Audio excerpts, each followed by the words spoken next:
Now for this hour, we start with Iran. According to a senior Iranian official, Tehran has reportedly asked its regional leaders, including Turkey, to prevent any military escalation by the United States.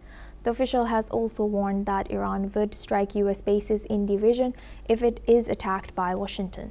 This comes as mass demonstrations continue across Iran, with the U.S.-based human rights activists news agency reporting that 1,847 protesters have been killed so far. Just yesterday, U.S. President Donald Trump posted on his Truth Social, urging Iranians to continue protesting and take control of the state institutions. Trump has also announced that he has cancelled all meetings with Iranian officials and will not engage with Tehran until it ends what he described as the senseless killings of the protesters. Now, for this discussion, we welcome Mr. Gedalia Blum. He's a Middle East Affairs analyst, joins us live from LA. Thank you very much, Mr. Blum, for joining us once again. Good to see you. Now, as situations escalate, and it seems like Trump has, closed that door of diplomacy, what should we be focusing on, and what do you think could happen? Well, I think closing the door on the diplomacy is actually moving closer to a solution. And I'll tell you is that the Middle East, especially when it comes to the interacting with the Western world, diplomacy has been used not as a means to come to a solution, but a weapon to use for delay tactics in order for them to continue in whichever direction that they were going to in the first place. And we see this in countless examples. And I think that it's very clear that Donald Trump is not willing to play that game. Number one, he's got 3 years left in his presidency. He's looking to create a legacy. Not only that, but he's also, at the last years of his life. I don't think he wants to even waste 2 minutes through diplomatic channels that are not going to further his goal for success and a successful legacy for his presidency.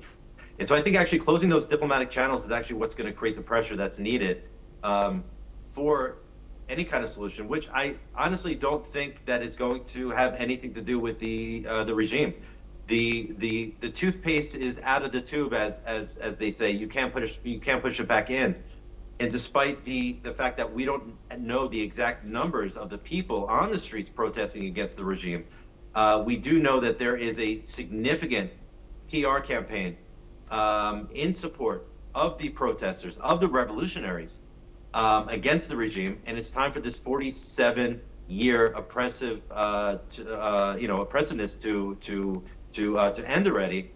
And I think that by closing these diplomatic channels is actually a sign to the people on the ground to say that we are with you, and we're not going to continue to prop up an illegitimate regime while they continue to rule over you, to kill you, and to suppress your basic human rights.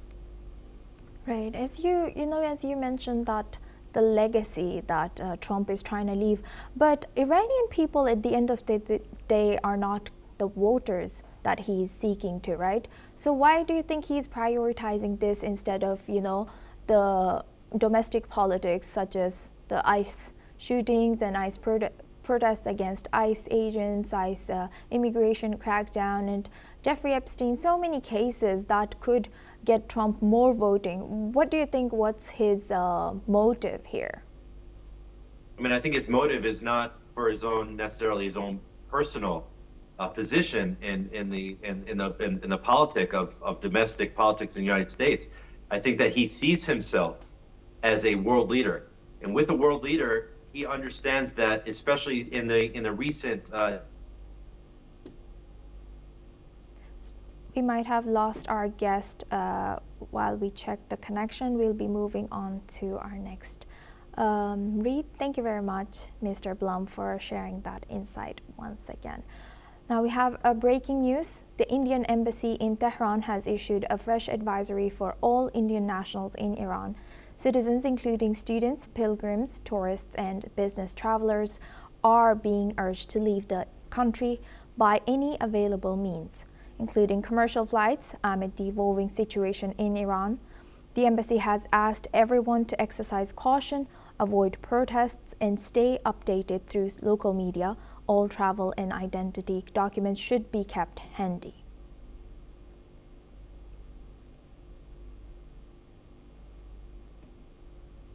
Now we move the focus back on to Iran. Iranian authorities have sentenced 26-year-old protester Erfan Soltani to death, a move rights groups say could lead to the first execution linked to the latest wave of anti-Khamenei protests. Soltani is an ordinary citizen from Fardis, near Tehran, with no leadership role in the demonstrations. He was arrested earlier this month during a street protest and charged with waging war against God, a capital offense under Iranian law. According to activists, he was denied access to a lawyer and put through a rushed judicial process. His family has been told the sentence could be carried out at any time. The case has sparked international concern, with rights groups warning it may set a precedent for more death sentences as unrest continues across Iran. Now for this discussion, we welcome back Mr. Gedalia Blum. He's a Middle East Affairs analyst, joins us live from Eli. Thank you very much, Mr. Blum, for staying with us. Now, looking at this, can you tell us a little bit about this particular individual who's put into death sentence by Iranian government? I mean, I think it's symbolic. I think it's symbolic that the Iranian regime understands that these protests are decentralized. There's no leadership, there's no infrastructure, there's no funding, there's no outside influence, as much as they would like to say that it's America and Israel influenced. This was grassroots. This was a response to their complete and utter malpractice in running a state. And I think that this execution of this individual with no standing is very illustrative of the way that the regime actually operates. And the fact that they continue to operate this in the face of the world with whose eyes are all on Iran, I think it's very telling.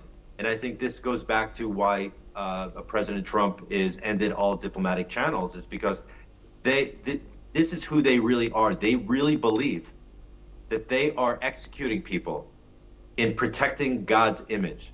And this is an evil. This is an evil in this world that is not only being branched out through their proxies in Hezbollah, the Houthis, Hamas, but it's a terror that's creating so much fear on the ground in Iran. Mr. Blum, when you say they, you mean the regime, right? You're differentiating between the regime and the people. No, absolutely. The people are the victims. The regime.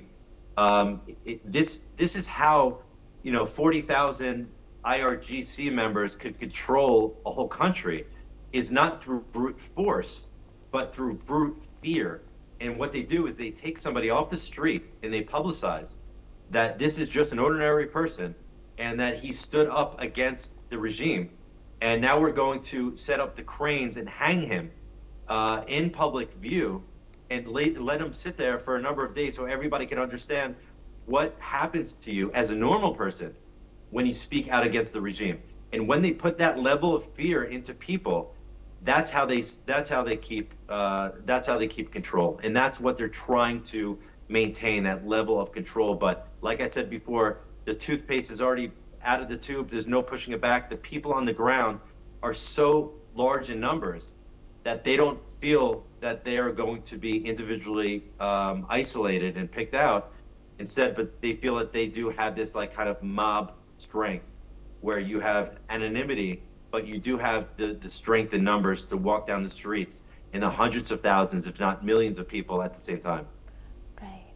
Thank you for highlighting that. And Mr. Blum, as you also highlighted that the Iranian government blames outsiders instead of blaming themselves for the oppression of the people over there. They blame Israel. They blame U.S. How is this news covered in Israel, and how does Israeli government sees Iranian regime continuously pointing fingers at themselves for their own mistake outsiders, you know? I mean, listen, we see it as obviously a falsity, almost laughable. It's almost satirical that they're sitting there executing their own people, shooting them in the eye, shooting them in the face on purpose in order to create these scars and to kill them. And then they turn around and say that this is some sort of like Mossad conspiracy.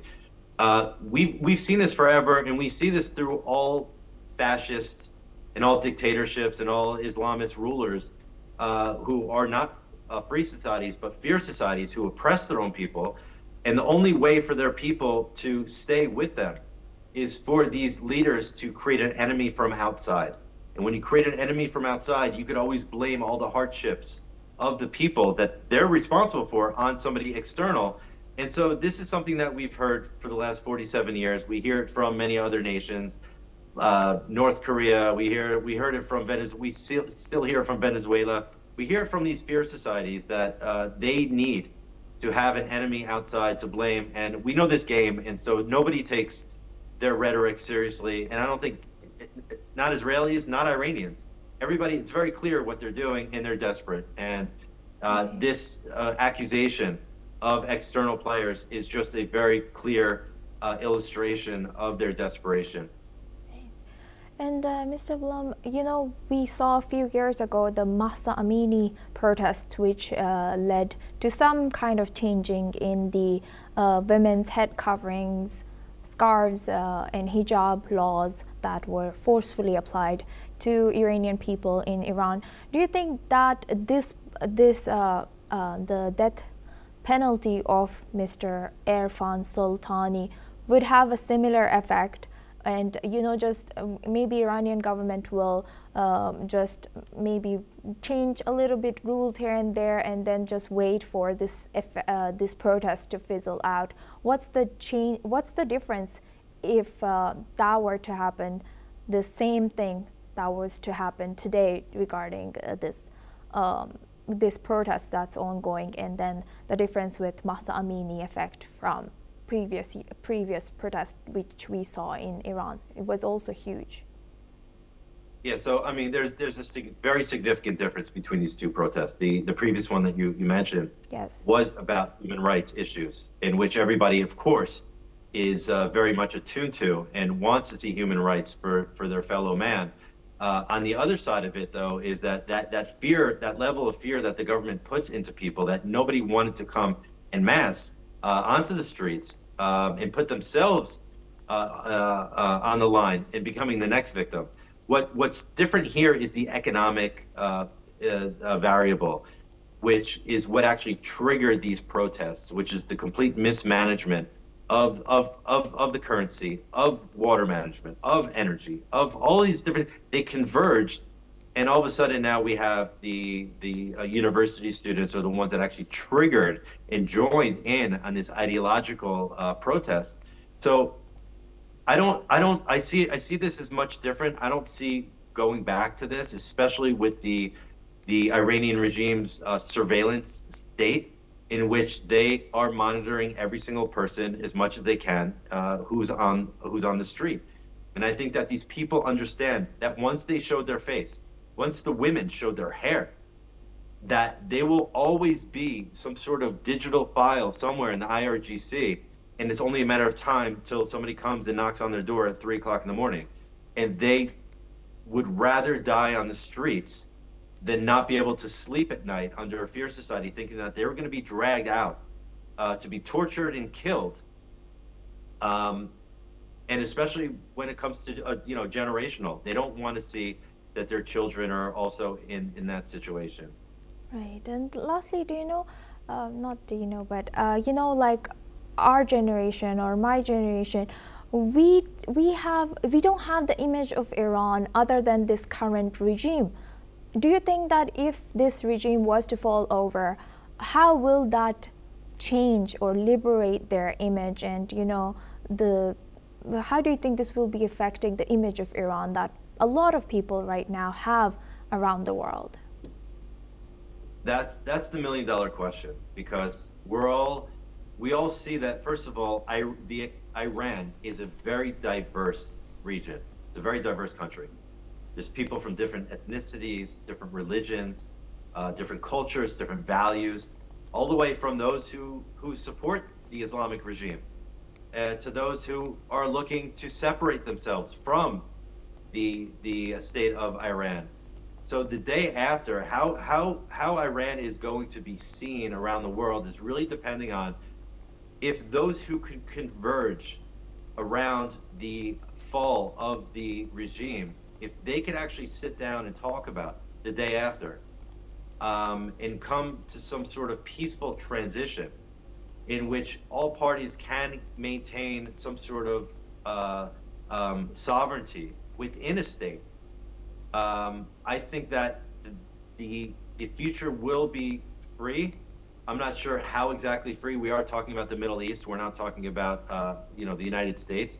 There are cultural differences, but overall, it's a big question. I'm not willing to answer it because whatever I answer is going to be wrong. But I am speaking to a lot of people who are at the levels of power around Iran, and I'm pushing them as much as I can to end the conflict within the opposition, because there's significant conflict, and so it's up to the Iranian people how the world is going to see them by the way that they transition from this oppressive regime to whatever it is going to come forward. It's either going to be a free society or it's going to be what we see today in Syria, which Syria doesn't really exist as a single entity. It's broken up into different regions, controlled by different people, and so we might actually see that. I have no idea. With that, I would like to thank Mr. Gedalia Bublam for joining us as a Middle East Affairs analyst from ELI. Thank you very much. Now we move to focus on to Europe. Danish Defense Minister Troy